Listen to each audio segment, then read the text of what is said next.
Boa noite a todos, sejam bem-vindos. Esse é o último encontro, né, do nosso grupo geral, o encontro extraordinário, né, do grupo geral de estudos da Academia Goiana de Estudos Tributários. E hoje, né, a temática será as perspectivas do contencioso administrativo tributária com reforma, pós-reforma tributária, certo? E para proferir conferência, chamamos o professor Paulo Mendes, que é doutor e mestre em Direito pela Universidade Federal do Rio Grande do Sul. Ele possui pós-doutorado pela Universidade Federal da Bahia e pela Universidade de Ah, Salamanca, tem agora para em computador. curso, ok?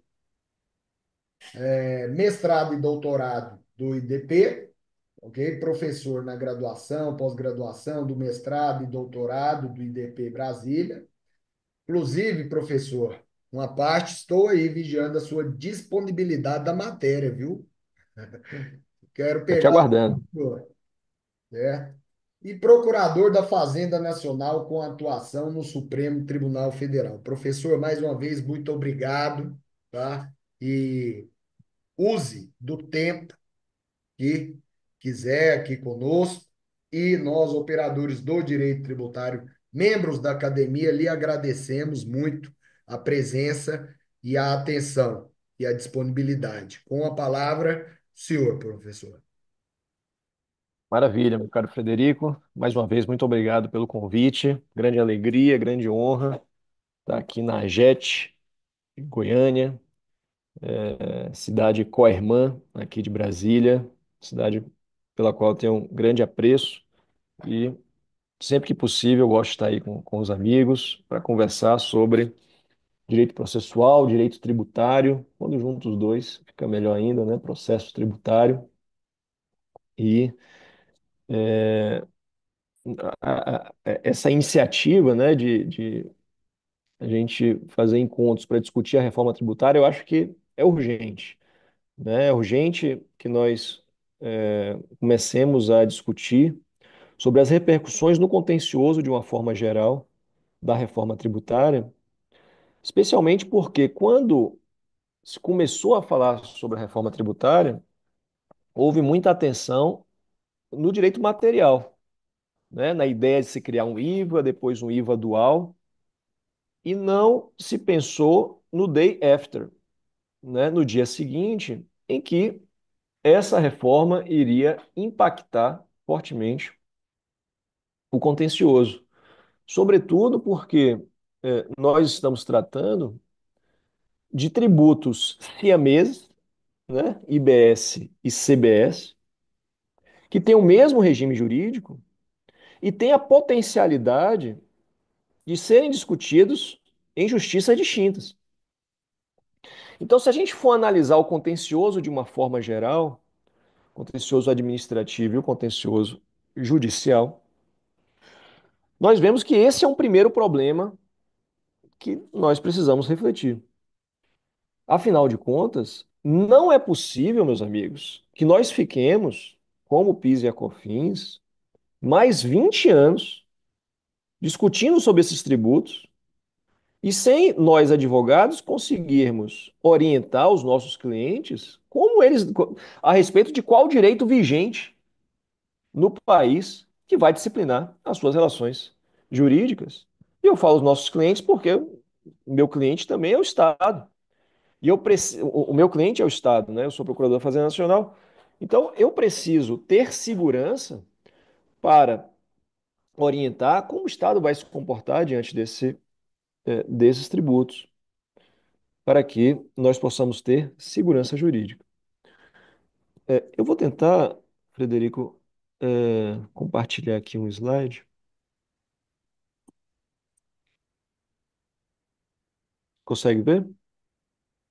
Sim, professor. Beleza. Então, pretendo fazer uma abordagem trabalhando sobre essa migração, né, do contencioso administrativo para o contencioso judicial. Porque se nós formos olhar na reforma, nós vamos ver que houve um esforço muito grande do legislador para que nós tenhamos o mínimo de contencioso possível a respeito desses tributos, né? Existe a figura hoje do comitê gestor do IBS, né, que vai ter uma função muito importante de uniformizar o entendimento a respeito desse tributo na esfera administrativa. Nós teremos núcleos administrativos de uniformização de entendimento. Tudo isso para nós tentarmos fazer com que nós tenhamos o mínimo possível de contencioso. Ou seja, como premissa, a gente pode dizer que o legislador trabalhou firmemente para que houvesse uma redução de litigiosidade tributária e uma maior segurança jurídica pelo conhecimento das normas vigentes. Isso na esfera administrativa. Só que é, não podemos ser ingênuos em imaginar que uma reforma desse tamanho não vai gerar litígios, não vai gerar controvérsias e que essas controvérsias não vão passar para o Poder Judiciário. E a gente precisa começar a pensar como nós vamos trabalhar com essas controvérsias no Poder Judiciário e quais são os instrumentos que estão à nossa disposição para que nós possamos, diante das controvérsias, achar soluções o mais rápido possível. Então, o que que muda significativamente, olhando para o contencioso, com a reforma tributária? Em primeiro lugar, o regime processual do IBS, né? Isso aqui é um problema em si, porque o IBS, ele vai ser um tributo que ele é de titularidade de estados e municípios. Então, a Cristiane está com o áudio aberto, Cristiane. Então, isso, primeira preocupação que nós temos que ter é sobre o regime processual do IBS. Como é que vai se dar a representação em juízo do IBS? Ou mesmo a representação no contencioso administrativo do IBS? Segunda preocupação, nós temos que pensar em um sistema de uniformização do IBS e da CBS. Porque se nós pegarmos a reforma tributária e colocarmos como está hoje no nosso Poder Judiciário, o que que nós vamos ter? O IBS sendo julgado pela Justiça Estadual e a CBS sendo julgado pela Justiça Federal. É bem verdade que em algumas situações em que houver uma discussão pelo mesmo contribuinte dos dois tributos, a gente vai ter uma situação de litisconsórcio, né, da União com o representante do IBS, e esse litisconsórcio vai levar o litígio para a Justiça Federal. Mas não necessariamente teremos esse litisconsórcio. Não necessariamente o contribuinte será obrigado a ajuizar uma demanda contra o ente federal e os entes estaduais e municipais. Ao meu ver, é plenamente possível que o contribuinte ajuize uma ação na Justiça Federal e outra ação na Justiça Estadual, às vezes para declinar a mesma pretensão. E por fim, eu não sei se já está no radar de vocês, mas foi incrementada uma competência no Superior Tribunal de Justiça. A reforma tributária conferiu ao Superior Tribunal de Justiça a competência para dirimir conflitos entre entes federativos e entre entes federativos e o comitê gestor do IBS, numa tentativa muito clara de tentar abreviar a discussão judicial. Ou seja, uma tentativa muito clara de fazer com que eventual divergência a respeito do IBS seja submetido diretamente ao STJ. Os conflitos federativos, antes, eram de competência do Supremo Tribunal Federal. O que que a reforma fez? Pegou uma parcela desses conflitos federativos e levou para o Superior Tribunal de Justiça. Então, meus caros, essas são as três grandes preocupações que eu vejo em relação as repercussões no contencioso da reforma tributária. E como é que a gente começa a endereçar soluções para esses problemas? Em primeiro lugar, o regime processual do IBS. Como é que era antes, meu caro Frederico? O que que a gente fazia antes? Você queria discutir ICMS. Você ia, ajuizava uma ação no foro do domicílio do seu contribuinte contra o respectivo estado que estava cobrando ICMS. Ou você queria discutir ISS. Você ajuizava uma ação perante o município que estava cobrando o ISS. Né? A gente buscava um ente tributante em relação a cada tributo. Só que isso muda agora com a reforma tributária. Por quê? Duas mudanças fundamentais. A tributação passa a ser no destino. Cada contribuinte vai ter relação com vários entes federativos ao mesmo tempo. Ou seja, o seu cliente, Fred, daí de Goiânia, quando ele vender para o Brasil todo, ele vai ter o tributo sendo arrecadado pelo estado da Bahia, pelo estado do Rio Grande do Sul, pelo estado do Rio de Janeiro. Ou seja, o IBS, e ele vai pagar tributos para esses entes federativos. Cadê aquela relação simples que você tinha antes? Você sabia para quem você pagava tributo, o Estado estava te cobrando, vai entrar com ação contra ele e resolve. Agora isso não é mais possível. Imagine que você entende que o seu cliente tem uma isenção tributária ou tem direito a uma imunidade e ele está sendo cobrado do IBS. Contra quem você vai entrar com ação? Porque assim, você está pagando tributo para o Brasil todo, se você vende para o Brasil todo. Ou seja, nós vamos entrar com uma ação contra todos os entes federativos em litisconsórcio. Imagina que loucura.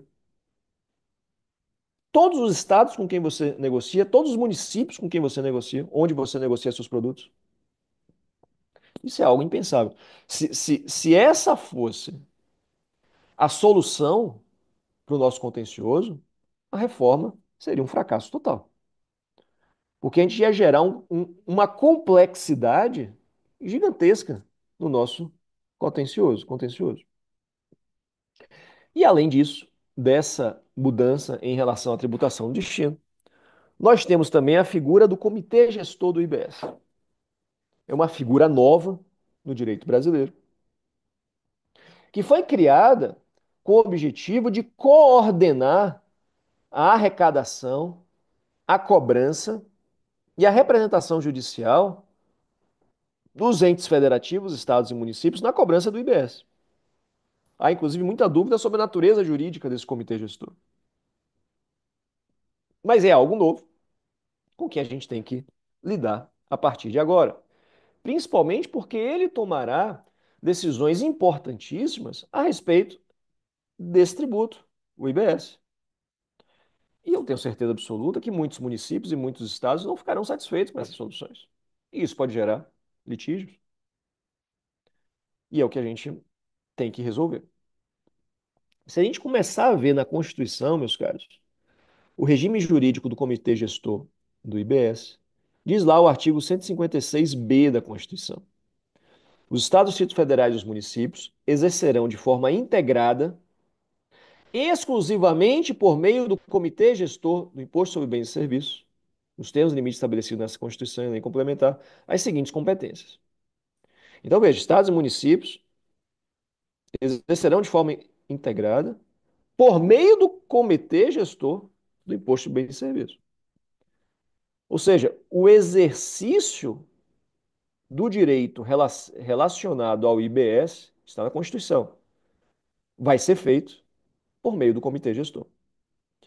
E aí diz lá, inciso 2, arrecadar o imposto.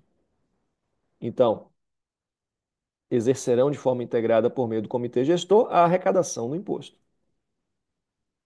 Inciso 5, ainda na Constituição. A fiscalização, o lançamento, a cobrança, a representação administrativa e a representação judicial relativos ao imposto serão realizados no âmbito de suas respectivas competências pelas administrações tributárias e procuradoria dos estados, do Distrito Federal e dos municípios, que poderão definir hipóteses de delegação ou de compartilhamento de competências cabendo ao comitê gestor a coordenação dessas atividades administrativas com vistas à integração entre os entes federativos. Então, voltando para o, o caput, esses entes exercerão, né, de forma integrada, exclusivamente por meio do comitê gestor e, na forma da lei complementar, o, esses atos serão exercidos pelas procuradorias dos estados, administrações tributárias pelas procuradorias, tendo o comitê gestor como um grande coordenador dessa atuação. O que disse o PLP 108 de 2023 a respeito das repercussões processuais da reforma? Ó, vejam que interessante isso, gente. Item 23 do PLP diz assim: neste ponto, cabe sublinhar um aspecto importante. A reforma tributária provavelmente demandará mudanças no direito processual tributário, sobretudo no tocante aos processos relacionados à execução fiscal do IBS e às demais espécies de ações que tenham este tributo como seu objeto de discussão. Tal quadro requer uma reavaliação das normas processuais de regência do contencioso judicial, em sede de IBS, de sorte a conformá-las à nova realidade trazida pela reforma, o que pode envolver, inclusive, eventual reorganização judiciária. Olha que interessante isso. A mensagem que acompanha o PLP já antevê a necessidade de reformas processuais e, eventualmente, reorganização judiciária diante dessas complexidades que a gente está apresentando. E continua a mensagem. Essa discussão demanda um diálogo entre todas as partes interessadas, notadamente o Poder Judiciário, a advocacia pública e privada, administrações tributárias e contribuintes. A despeito de se reconhecer a importância do tema e a necessidade de endereçá-lo, o presente projeto de lei complementar não veicula a resolução dessas questões. Então, o PLP não está preocupado com as repercussões processuais.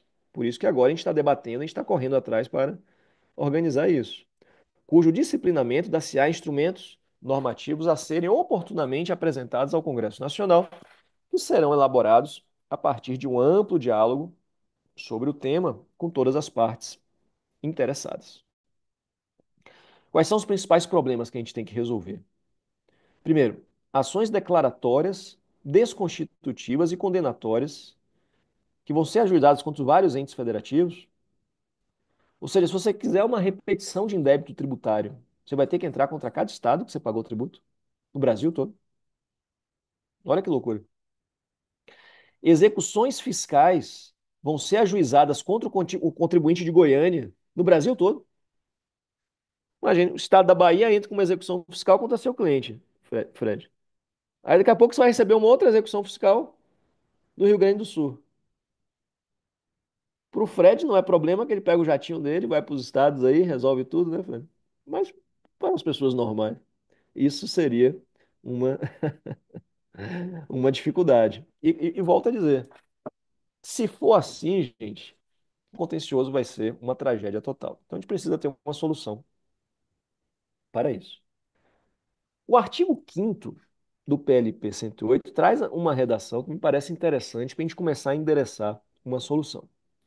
As atividades de cobrança e de representação a que se refere o artigo 4º poderão ser delegadas entre os entes federativos, observada, observadas as diretrizes de coordenação estabelecidas pelo o CEGIBS, né, o Comitê Gestor do IBS, hipótese em que o ente delegatário atuará simultaneamente em nome próprio e em nome dos entes federativos delegantes. Então, aqui, de novo, fala da possibilidade, da necessidade de o comitê gestor do IBS coordenar essa representação judicial na cobrança e na defesa do IBS. Qual é uma possível solução que eu visualizo para isso? É, e aqui, vejam, eu vejo duas possibilidades. Uma delas é nós colocarmos o comitê gestor como legitimado para tanto cobrar o IBS, quanto para se defender nas ações que tratam do IBS. E ele atuaria como legitimado extraordinário em juízo em nome dos estados e dos municípios. Então, por exemplo, um contribuinte que está em Goiânia, ele vai ajuizar uma ação de repetição de indébito contra o comitê gestor do IBS. E o comitê gestor vai ter legitimidade extraordinária para representar todos os entes federativos para quem o seu cliente, Fred, pagou tributo. Entendeu? Para você não ter que entrar com uma ação em cada estado da federação. Ou seja, o contribuinte entra com uma ação no seu estado contra o comitê gestor e o comitê gestor vai fazer uma substituição processual dos entes federativos. Precisa criar uma estrutura nova para o comitê gestor para isso? Não. O próprio comitê gestor vai dizer: olha, no estado do Goiás, quem vai me defender é a Procuradoria de Estado do Goiás ou a Procuradoria do município do Goiás.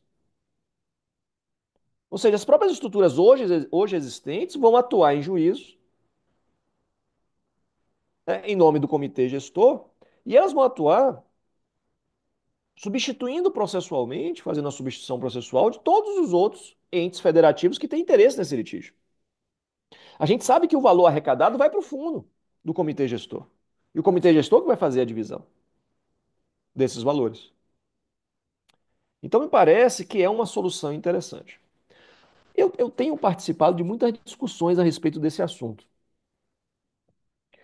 E eu vejo os procuradores estaduais e municipais sempre muito incomodados, Fred, com essa solução. Porque eles não querem que eles querem o estado deles do processo, né? Eles não querem atuar em nome do comitê gestor. Tem um receio muito grande do papel que esse comitê gestor vai ter, etc.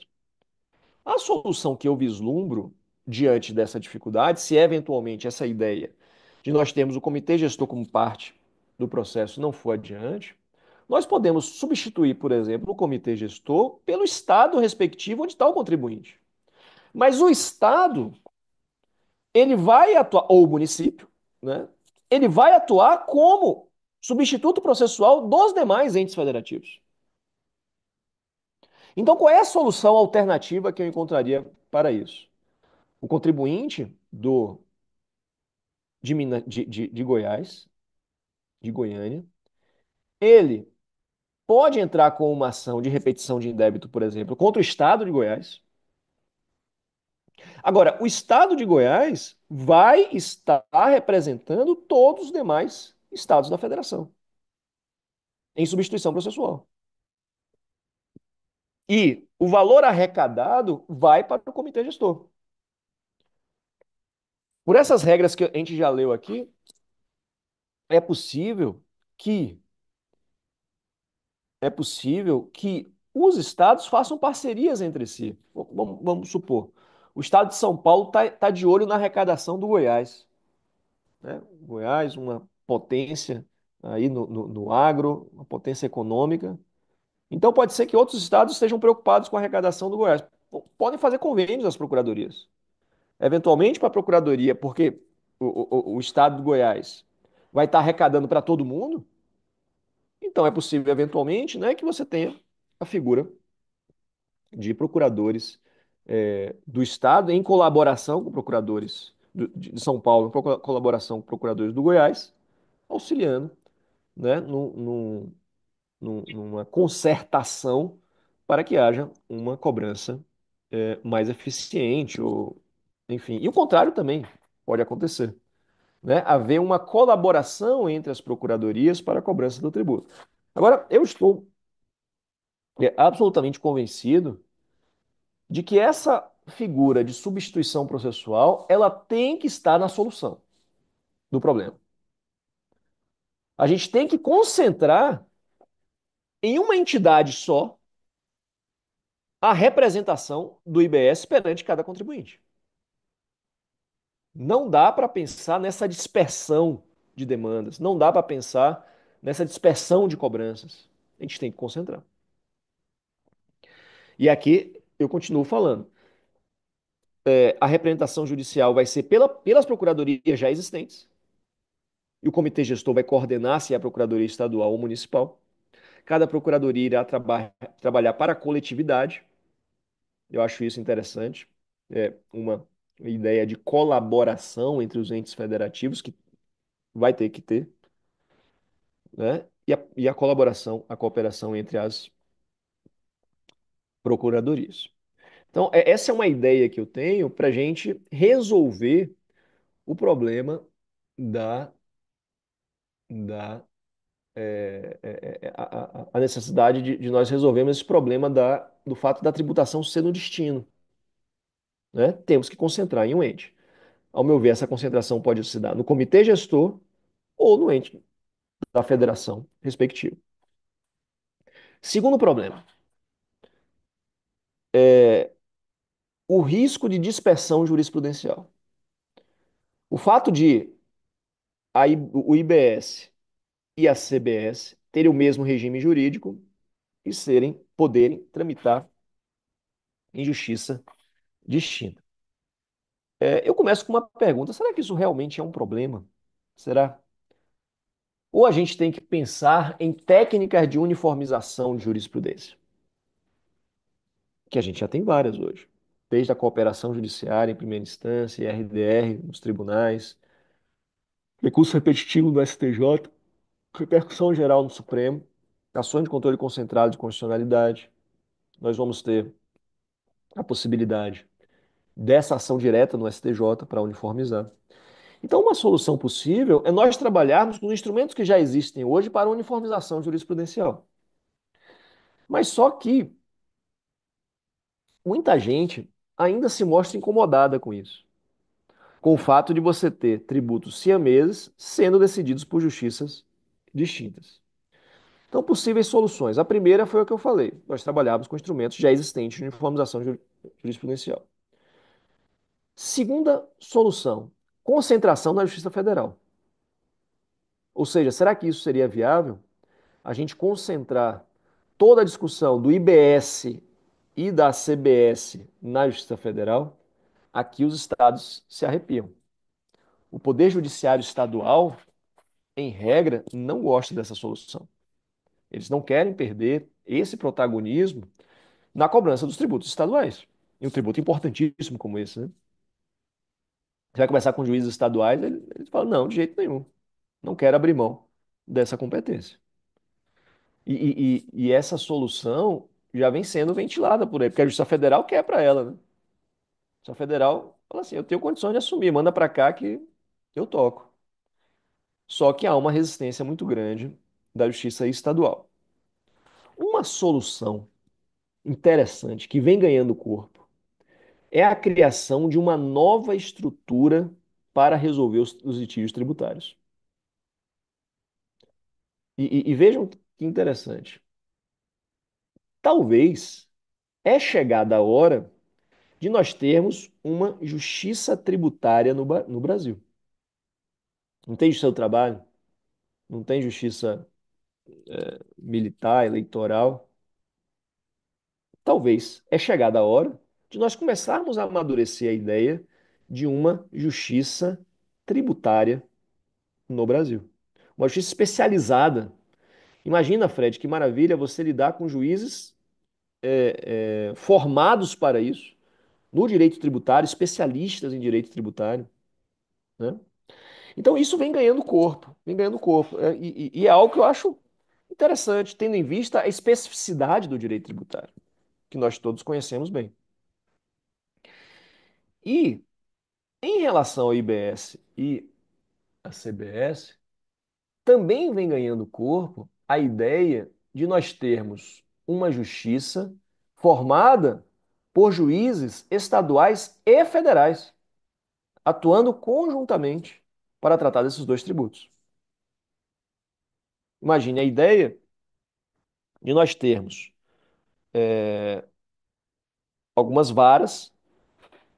varas tributárias formadas por juízes federais e estaduais em cooperação, e ambos vão julgar CBS e IBS, numa tentativa da gente concentrar no mesmo juízo a discussão desses dois tributos que são siameses, dois tributos que têm um regime jurídico semelhante. e, eventualmente, concentrar também a segunda instância em uma segunda instância tributária, com juízes estaduais e federais. Então, essa é uma ideia que inicialmente eu achava difícil de sair do papel, porque é muito heterodoxa, né? É algo diferente do que a gente está acostumado. Mas é algo que vem ganhando corpo nas discussões e vem agradando, agradando aqueles que estão tratando do assunto, né, para eventual regulamentação. Então, é algo que eu vejo que tem sido recebido com bons olhos. Seria algo inovador, mas talvez seja o primeiro passo para nós termos, de fato, uma justiça tributária no Brasil. E, por fim, uma solução interessante também, que vem sendo trabalhada, é essa ação direta de ilegalidade. Não existe ação direta de inconstitucionalidade no Brasil? O que você está pensando? Você está pensando na possibilidade de você poder ingressar diretamente no STJ por uma ação de controle concentrado de legalidade.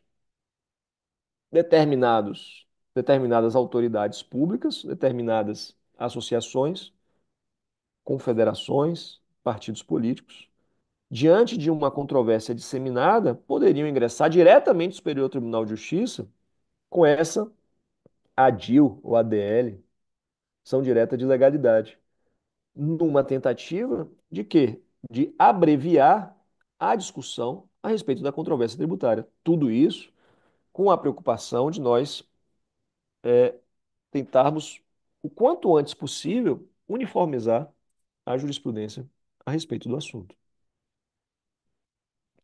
E, por fim, a competência, nova competência do STJ. O Superior Tribunal de Justiça, como eu disse lá no início, ganhou no inciso 1, a linha J, mais uma competência, que é para dirimir os conflitos entre entes federativos ou entre estes e o Comitê Gestor do Imposto do IBS. Esses conflitos em relação a ambos os tributos, né? Tanto o IBS quanto o CBS. Qual é a minha preocupação em relação a essa nova competência do STJ, né? Uma competência originária no STJ, uma regra especial frente ao artigo 102.1f da Constituição, e uma medida aparentemente interessante para racionalizar o contencioso do IBS.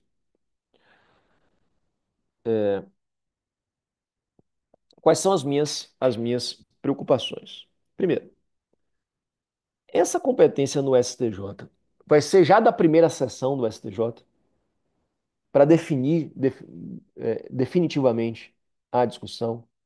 Ou é interessante que essa discussão passe pelas turmas do STJ para que haja um amadurecimento e, eventualmente, a primeira sessão uniformize? Eu confesso que eu gosto mais dessa segunda solução. Porque se a gente vai abreviar tanto no Superior Tribunal de Justiça a solução da controvérsia, que a gente possa, pelo menos no STJ, amadurecer esse tema. Eu me preocupo um pouco com essa competência porque ela tem um potencial de litigiosidade muito grande. Imagine, qualquer município pode entrar com essa ação direto no STJ. Qualquer estado pode entrar com essa ação diretamente no STJ. É importante ter presente que nessa ação o STJ vai analisar tanto questões legais quanto questões constitucionais. Porque seria uma ação vai ser uma ação de competência originária do STJ. Então o STJ pode tratar de questões constitucionais e infraconstitucionais. Contra essa decisão, será cabível o ajuizamento ainda de a interposição de recurso extraordinário para o Supremo se houver alguma questão constitucional.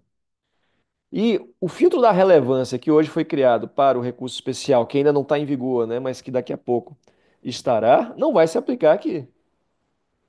Ou seja, as ações vão ser ajuizadas livremente no STJ. O que eu gosto de chamar a atenção? Essa ação é uma prerrogativa da Fazenda Pública. Ou seja, os contribuintes não estão representados nessa ação. Imagine que a gente está lá discutindo um assunto nessa ação de competência originária do STJ que vai repercutir na vida dos contribuintes, trata do regime jurídico do IBS. É importante a gente ter isso presente, porque os contribuintes não estão nessa ação. Então, se eventualmente essas ações forem utilizadas para uniformizar entendimentos que vão repercutir na esfera jurídica dos contribuintes, nós vamos ter que pensar em um procedimento no STJ inclusivo, para incluir todos aqueles que eventualmente possam ser atingidos por essa demanda. Vamos ter que coordenar essa ação de competência originária do STJ com os recursos especiais que vão estar subindo a respeito do assunto. E, por fim, todas as ações que tratem do IBS vão ter que ser coordenadas também com a CBS, porque a gente sabe que o regime jurídico é idêntico.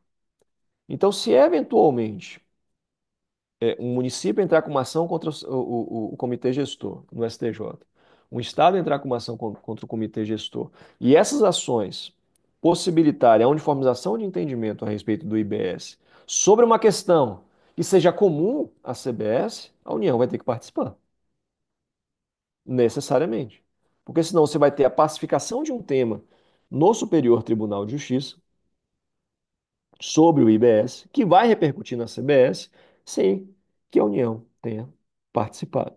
Então, essas são algumas preocupações e algumas tentativas de endereçar soluções para esse problema. Esse foi um apanhado geral, meus caros, dessas repercussões do contencioso tributário decorrente da reforma tributária que eu queria trazer para vocês. Existem ainda outras repercussões interessantes, né, mas que pelo tempo eu acabei não abordando. Preferi fazer esse apanhado geral hoje aqui para a gente poder bater um papo e, eventualmente, quem não estava acompanhando mais diretamente, né, essas repercussões possa ter um panorama geral sobre o que esperar da reforma tributária e quais são as soluções que nós precisamos adotar para a racionalização desse contencioso. Meu caro Fred, eu te devolvo a palavra. O Obrigado, José César professor. botou aqui, nada tão ruim que não possa ficar pior.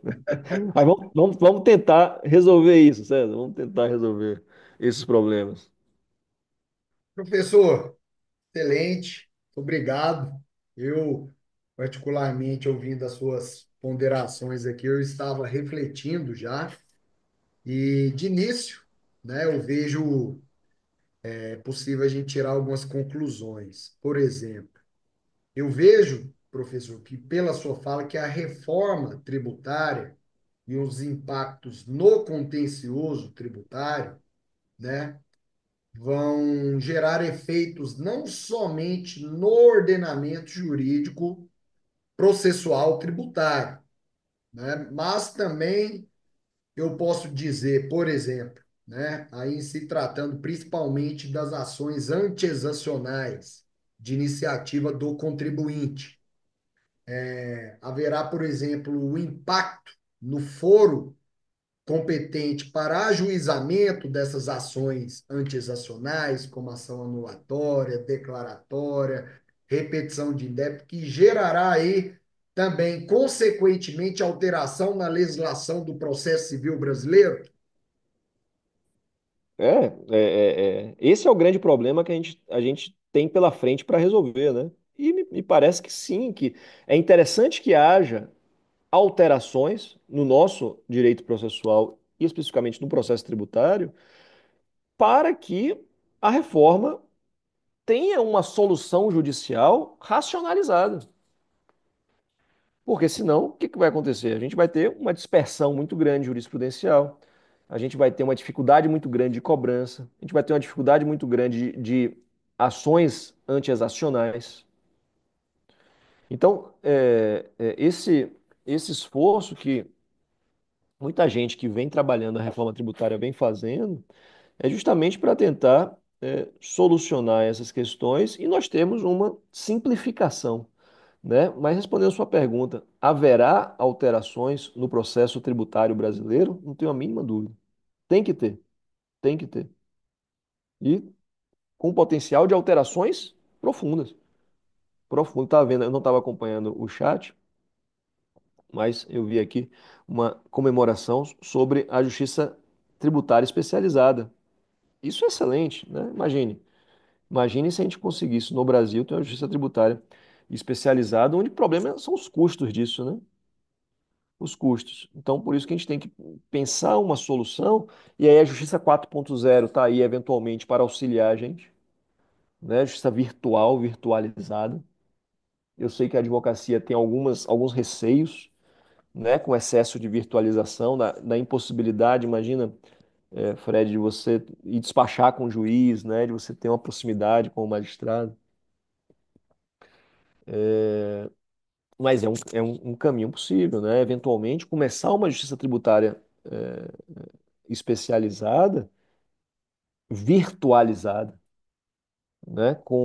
Ou híbrida, né? Com possibilidade dos advogados terem contato com os magistrados, mas ela ser essencialmente virtualizada. É algo que também está no radar da turma que está pensando aí nessas consequências processuais. Eu acho, professor, assim, e sua palestra me aclarou muito, assim, né, dos impactos do contencioso tributário, que a consequência lógica disso vai ser a processualização 4.0. Então, assim, todos os advogados, eles de fato vão ter que ter afinidade com a tecnologia, né? Ainda mais uma questão que o senhor colocou aqui que me chamou muita atenção, né? Obviamente, a reforma tributária, né, e seus PLPs, especialmente o 68, fala tributação do IBS no destino, certo? Então, assim, como que fica para nós, advogados goianos, que têm clientes que cometeram, vamos supor, operações com bens e serviços em São Paulo, Bahia, etc., Minas e todo o Brasil. Então, assim, obviamente que um contribuinte goiano, né, eu estou usando o exemplo de Goiânia, mas esse exemplo ele se estende para todos os estados brasileiros, ele vai querer o advogado de Goiânia, né? Então aí, doutor Exato. Rodrigo Guzmão, o senhor está aí, ó, firme, entrando na advocacia tributária, está vendo aí a importância da palestra, né, do professor Paulo. Nós, todos advogados, a gente vai ter que se antenar nesse sistema processual 4.0. Acho que isso é um efeito prático, né, professor?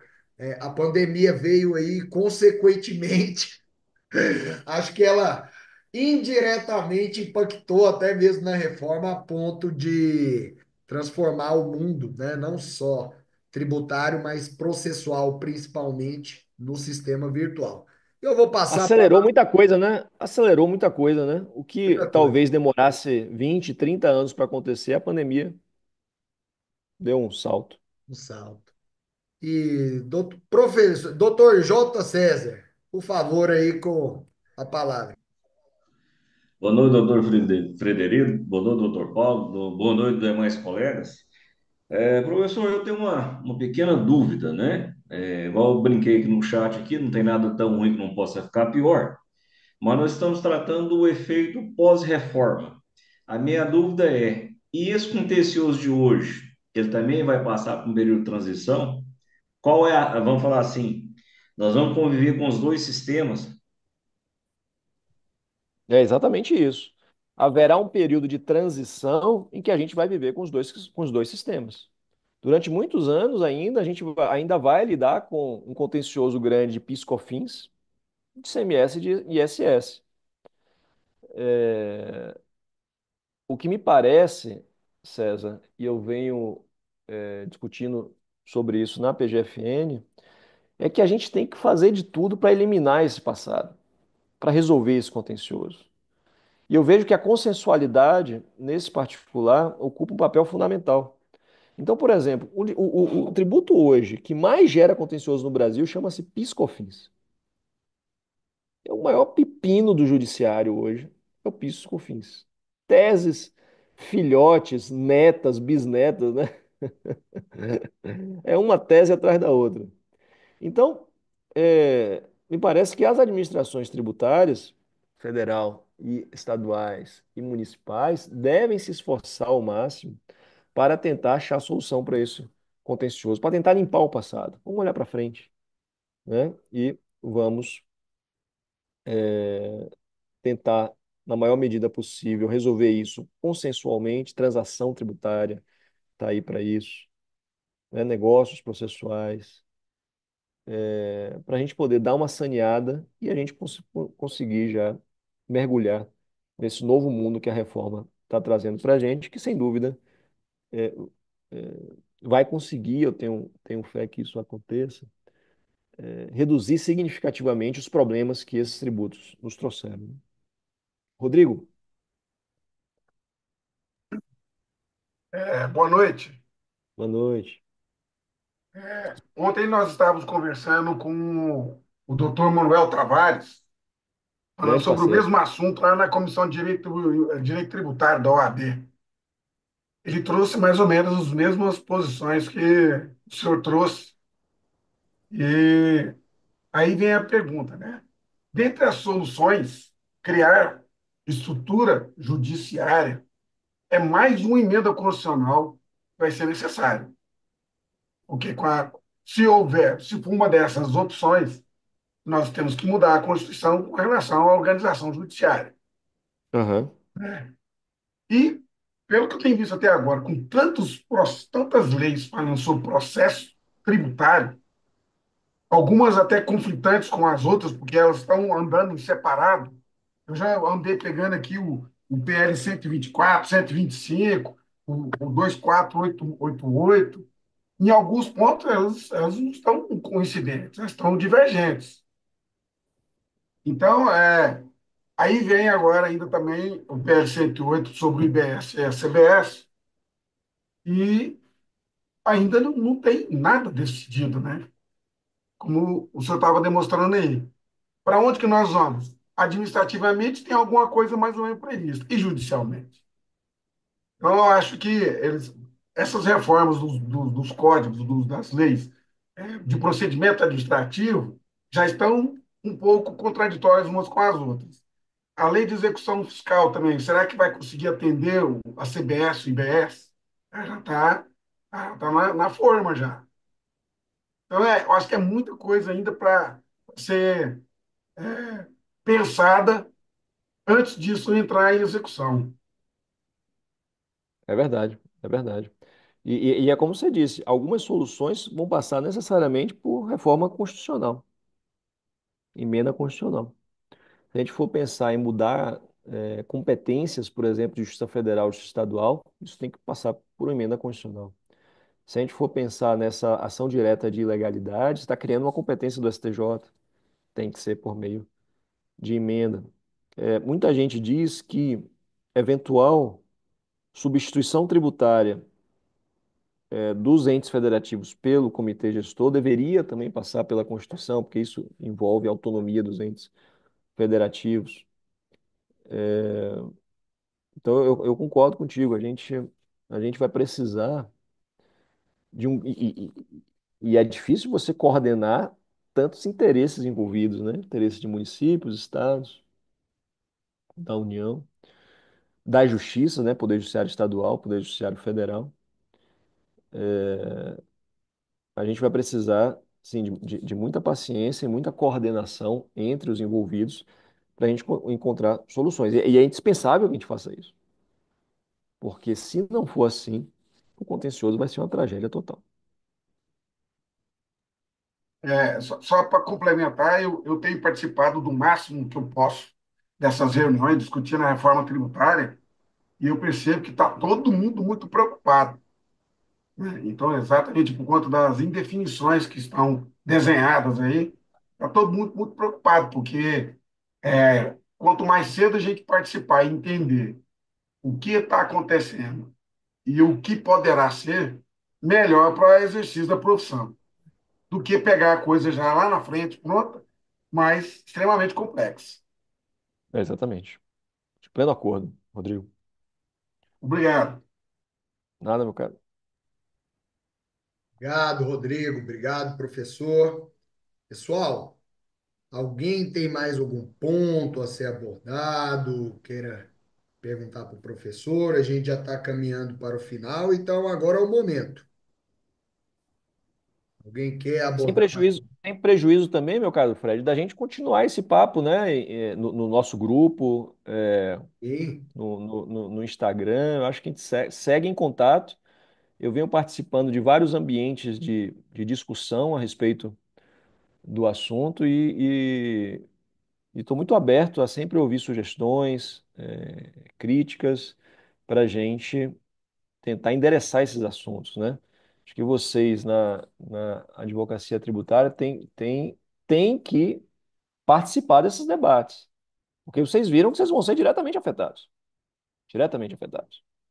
Então, vamos junto, vamos discutindo e vamos colocar essas soluções em prática, né? Professor, tem um recado aqui da professora Thalita Pimenta Félix. Ela mandou dizer que realmente concorda em gênero, número e grau com ela, certo? Um dos melhores professores do país nesse tema. Alguém dá esse recado, tá dado o recado, tá bom, Thalita? E eu concordo com gênero, número e grau. Ante a sua palestra, professor, eu estou com medo aqui do meu. O senhor vai me entrevistar provavelmente quinta-feira, né? Nossa entrevista lá, agendou quinta, viu? Lá do doutorado, não sei se o senhor vai. Ah, Mas ah, é? é, eu tô começando a refletir sobre o meu projeto de tese e já caminhar para algo do gênero da reforma do contencioso tributário. Eu tenho um livro de contencioso tributário, mas eu estou vendo o tanto que ele já está defasado, professor. Vou ter que fazer uma nova edição e talvez o projeto de tese, a tese seja propícia para isso, né? Então, assim, Eu, é, eu acho que é um belíssimo tema, viu, Fred? Tem muita coisa dentro da reforma que você pode enveredar, né? Fazer um bom recorte e verticalizar o estudo em relação a algum desses temas, né? tá em tempo, viu, professor? Abre sua disciplina lá que eu vou estar no encalço. Maravilha. Inclusive, no final de semana passado, Aham. eu dei uma aula no doutorado de Goiânia. Uma parceria, né, que o IDP tem com. A gente até conversou semana passada, eu te falei, não foi? Uma parceria que o IDP tem com uma instituição de ensino de Goiânia. E, pô, a turma de doutorado espetacular, espetacular. Vários desembargadores, vários juízes, daí do Goiás. Foi um final de semana muito, muito bacana. Sim, até o professor Augusto Ventura estava aqui, não sei se ele está mais. Ele é um dos coordenadores lá do. É uma parceria, né, do IDP com a Evangélica. Só que, particularmente, professor, eu não deixo de ir a Brasília, não. Eu amo aquele ambiente nosso lá. Enfim. É Camila, bom demais, né? Camila, quer falar, Camila? Camila levantou a mão. Sei- Eu não sei se estão me escutando, eu tô tentando falar pelo celular, tá bem ruim a ligação. Estou escutando. Camila é a nossa Camila de Manaus, né? É, É, a nossa casa. Eu mesma. Que alegria te ter por aqui, minha querida. Tô sempre por aqui, professor, sempre que posso. É sempre uma honra estar assistir meus dois grandes amigos e professores, né? Falar e estudar. E assim, eu infelizmente cheguei no final, depois eu vou pegar essa gravação aí com o Fred, que eu vi que a aula está sendo gravada. Mas, Paulo, uma coisa que está me preocupando muito acerca da reforma, e eu tive no final de semana em Brasília, a gente estava conversando sobre a reforma e falaram: ah, para mim eu vivo num mundo à parte, né? Vocês vivem aí no Brasil e eu vivo aqui em Manaus, né? E a gente vai passar por um problema muito grande, porque hoje nós temos tudo aqui é judicializado para nós conseguirmos, né? Alguma coisa, e o que que vai acontecer com a vinda do IBS? Vai ter que judicializar tudo de novo? Pois é. Do CBS, como é que vai ser? Porque a gente está sem norte até agora, né? E judicializa onde? É Então, exatamente isso. literalmente, a gente tem algo começando agora que para nós impacta diretamente na nossa vida, nossa rotina. E eu posso falar para você, eu estou extremamente preocupada porque eu não sei o que vai acontecer. Se alguém souber, por favor, me dá um norte, me diz como me preparar, porque a minha preocupação é imensa. É, a solução, Camila, é a gente participar dessas discussões, né? Você vem participando de vários núcleos, né? Vários centros de debate e vocês têm que se envolver, porque a gente tem que encontrar soluções que seja bom, que sejam boas, não só para os grandes núcleos, né? São Paulo, Rio de Janeiro, mas seja bom para o país todo, né? Mas, Paulo, a gente quase não tem voz. Eu sei, eu sei. Então, assim, a gente está aqui se esgoelando e tá chegando aí uma reforma na semana que vem.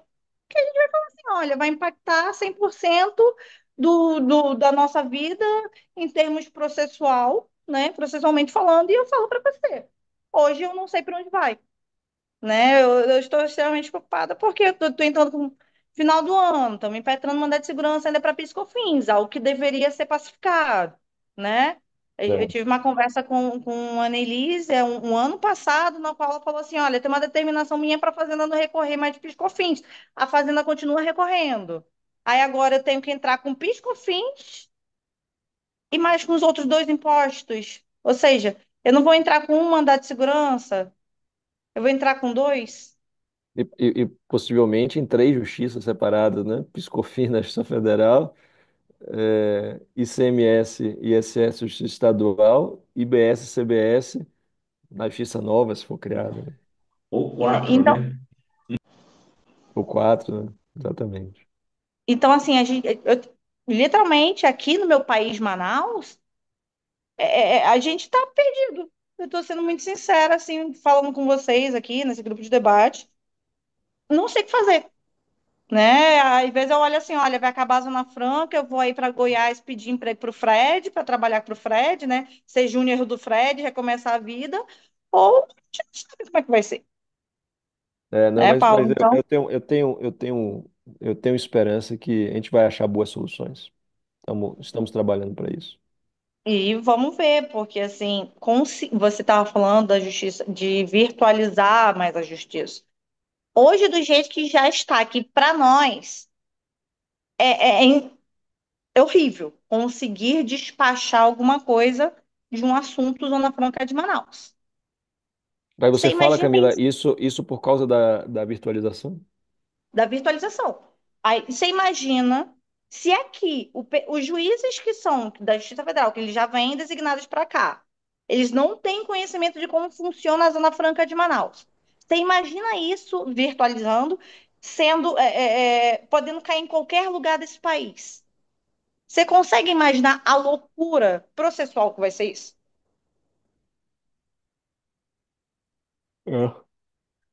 É. Eu me preocupo muito com essa proximidade que a gente tem que ter do juiz que julga os casos, né? Eu acho que isso tem que estar no nosso radar, né? Para a advocacia é muito importante, né? Você ter acesso, você conseguir despachar. E é algo que Mas, a eventual virtualização vai ter que administrar, né? mas bem, temos aí muita pauta aí, tenho muita pergunta ainda para fazer para você nos próximos dias. E pelo visto, vai ser dia 9, né, que vai ser pautado, então vamos esperar e ver o que vai acontecer. Porque, uma última pergunta, vocês não acham que a questão das competências já deveriam estar sendo levada em pauta junto com a reforma? Mas o problema é que não se chega a um acordo a respeito disso, né? O Ah, ideal seria isso, né? O ideal seria tudo já vir pronto, com o direito material e direito processual juntos, né? Mas a gente ainda está em fase de amadurecimento sobre as consequências, as soluções processuais, né? São Paulo, O vamos peso aguardar seu curso. ainda tem que ser amadurecido, né, professor, para criar um arcabouço aí, É. consequentemente, os impactos aí nas legislações aí processuais do ordenamento jurídico tributário. Obrigado, Camila, obrigado. Professor, quero te agradecer, tá bom? Em nome da JET, pela sua brilhante palestra. Confesso que, particularmente, eu estou muito, né, reflexivo sobre o tema que eu vou fazer a tese, porque, dada aí a importância, né, e a minha afinidade com o tema. Mas vamos, a princípio eu vou falar de tributação 4.0. Estou empolgado também, mas vamos aí ao longo do desfecho ver o que que a gente alinha. E essas considerações que eu queria fazer, professor, e dar alguns avisos rápidos, finais, né, aqui para os nossos membros, certo? Primeiro, sobre o nosso próximo encontro, pessoal, queria anunciar para vocês, né, o primeiro encontro, né, o encontro de lançamento do Núcleo de Observatório de Jurisprudência Tributária, que a gente está trazendo aí, ok? Professor nosso Lúcio Flávio Siqueira de Paiva, um excelente processualista para falar da função dos precedentes na prática do advogado tributarista. Eu queria passar rapidamente a palavra para o nosso coordenador geral do núcleo, o Hélio Mauro, para falar desse encontro, Hélio. Você e posteriormente o Luiz Arthur. Dá o recado, por favor. Então, colegas, na próxima terça-feira, nós vamos ter um encontro de lançamento do Núcleo de Observatório de Jurisprudência Tributária. Acho que é uma iniciativa muito importante, muito interessante, porque, por vezes, a jurisprudência, né, nesse novo contexto do neoprocessualismo, a jurisprudência vai, exerce, né, um papel muito importante e é necessário que a prática de nós, né, tributários, tenhamos conhecimento também da jurisprudência, dos caminhos que possíveis da jurisprudência do país e também analisar essa jurisprudência do ponto de vista da reforma tributária, né? O que vai continuar sendo como precedente, o que vai ser superado nesse contexto da reforma.